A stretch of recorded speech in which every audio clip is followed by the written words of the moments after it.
Right, beautiful people of planet Earth, I'm back. It's now 12:50 p.m. on the 10th of January 2025, and here we are again, coming to you from sacred space at Titania's realm, and giving Charlie a sultana. She's really loving that. Up on the table, Charlie. Just pick up the one she dropped.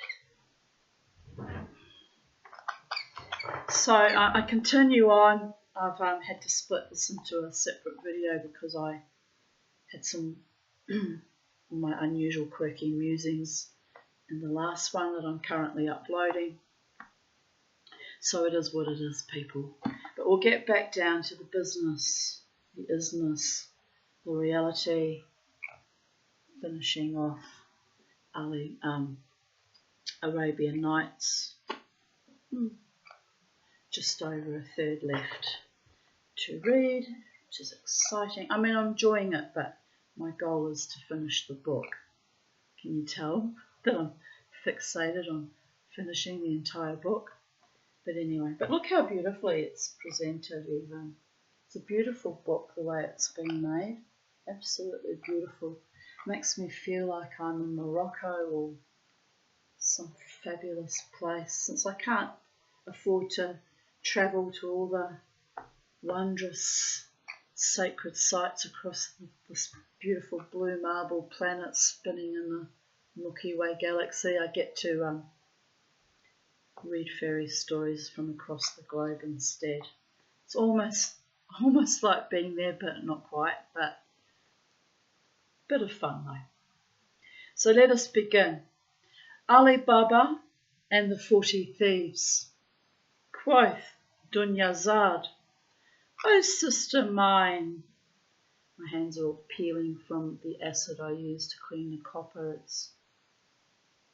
I thought I was wearing gloves, but it must have seeped inside the gloves. But anyway, I'm a mess. It's probably why I don't feel well the last 2 days of carrying a toxic load from the hydrochloric acid, actually. Not good. Anyway, I'm still alive, babies, and I'm reading to you.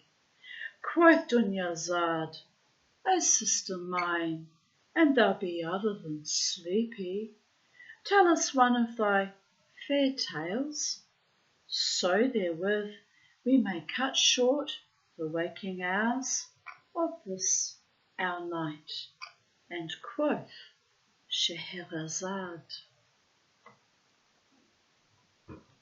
It's something so almost sensual about the way the language is set out before us, like a dried date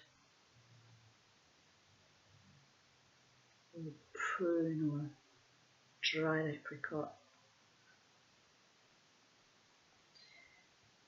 In days of yore and in times and tides long gone before, there dwelt in a certain town of Persia, so we're in Persia today, 2 brothers, one named Qasim and the other Ali Baba, who at their father's demise had divided the little wealth he had left to them with equitable division, and had lost no time in wasting and spending it all.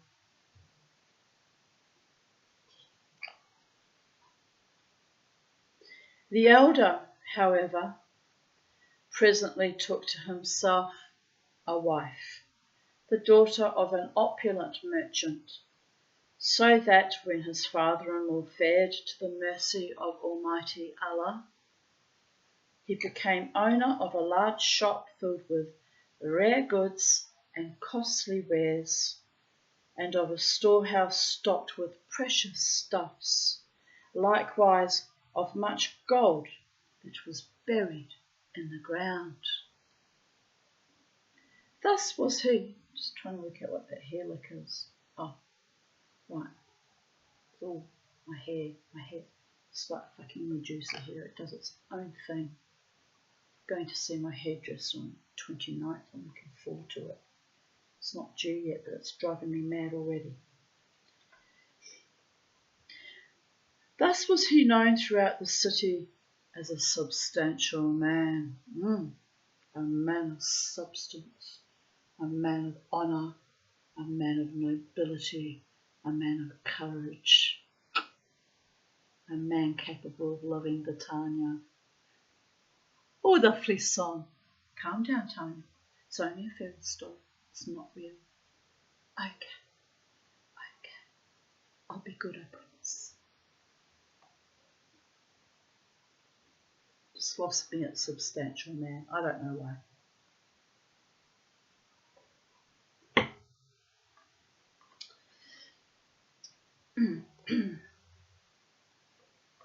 But the woman,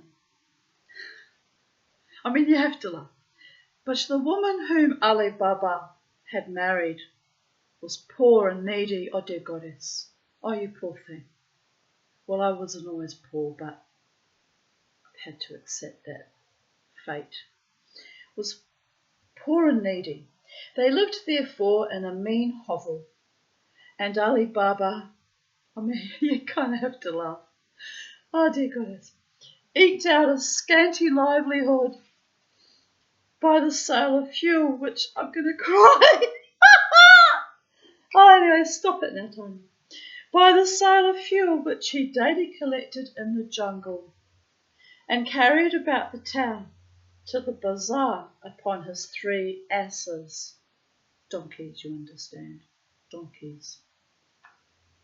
Mules, possibly mules.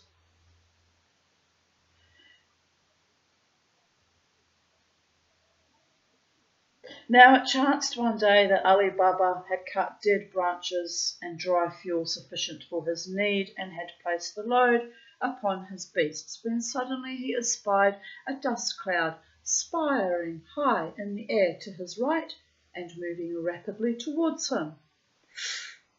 Sounds like a tornado.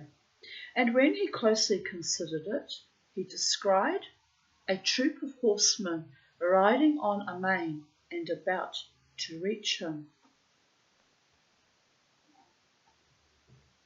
At the sight he was sore alarmed, and, fearing lest perchance they were a band of bandits who would slay him and drive off his donkeys, in his affright he began to run, forasmuch as they were near hand, and he could not escape from out the forest.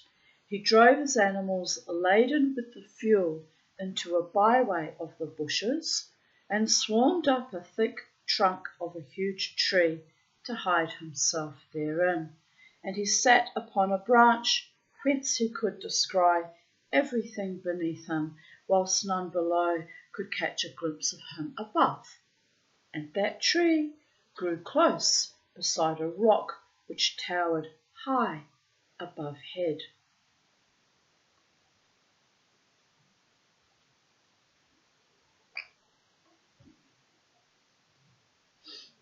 The horsemen, young, active and doughty riders, came close up to the rock face and all dismounted, whereat Ali Baba took good note of them, and soon he was fully persuaded by their mien and demeanour that they were a troop of highwaymen who, having fallen upon a caravan, had despoiled it and carried off the spoil and brought their booty to this place with intent of concealing it safely in some cache. Moreover, he observed that they were 40 in number.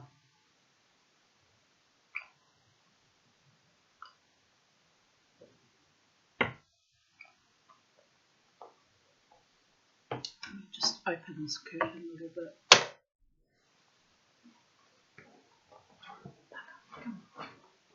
Right.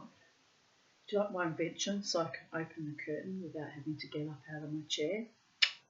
Psychedelic dreamer. She knows how to make things work for her. Sometimes I have these cute little inventor type inspirations. It's quite handy, that one. I like that one. Anyway, where were we? 40 in number. I've lost my spot. I've lost my spot. I've lost my spot. Oh yeah, here we are. Ali Baba saw the robbers each unbridle his horse and hobble it. Then all took off their saddlebags, which proved to be full of gold and silver. I've got to get busy on that pendant I've promised Luke Williams from Ramjack. I'm waiting for my gravers to arrive. I'll wait till they arrive and then I'll get busy with that. That'll be my next project. I'm excited and looking forward to it. Might even make 2. One for me, one for him. I'll see. I don't know if I'll have enough silver. I need money for silver, people of Earth. I've got enough to make a pendant for him though. Definitely have enough to make a pendant for him so I can fulfill my promise. But yes. Oh well, it's all very exciting and I'm loving the journey that I'm on. I'm loving the journey that I'm on and I'm looking forward to all potentiates and all aspects of my life to finally blossom and open into something quite wonderful, magical, but also true and real and authentic and 3D reality. I can only control my own creativity, what I'm capable of creating and making, and my own storytelling and my own writing.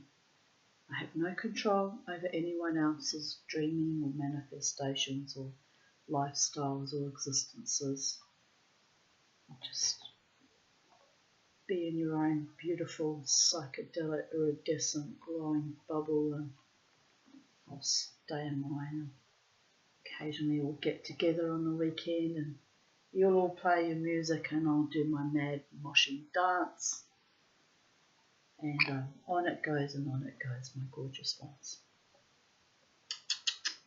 To you. Right, where were we? Ali Baba saw the robbers each unbridle his horse and hobble it. My hands really are a mess. Look at that. Can you see it in the camera? No, can't quite see it. They're all peeling and sloughing the fuck off. And my thumb's got all these little splices on it. Don't know how that happened. Can you see it? Mama tea. Yes, there it is. They look like little paper cuts. But anyway, they don't hurt, thankfully. But it's just...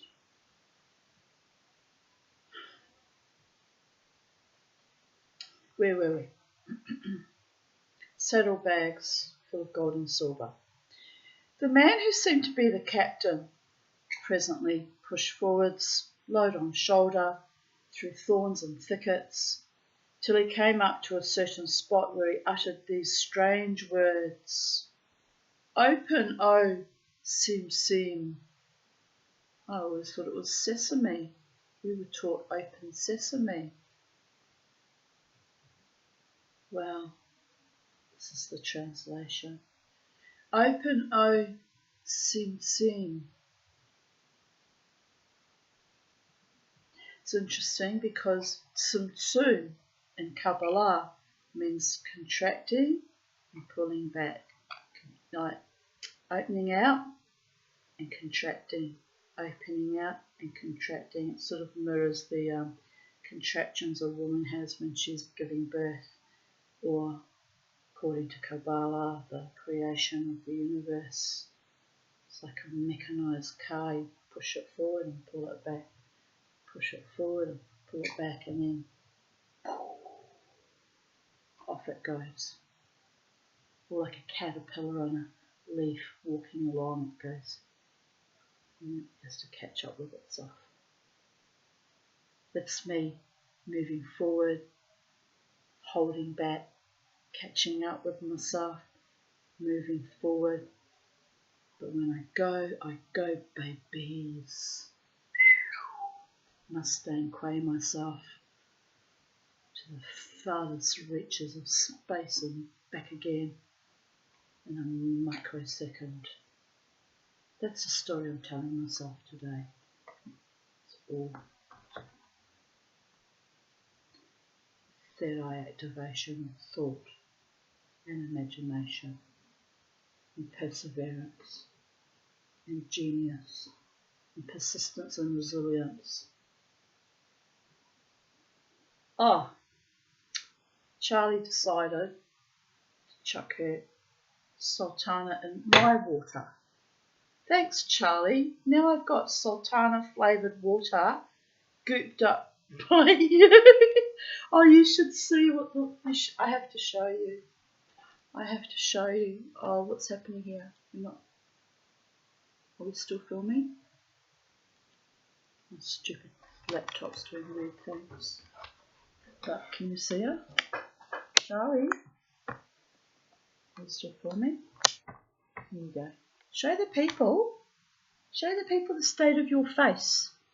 Show them your beak. You're all covered in sultana. Sultanas! There you go.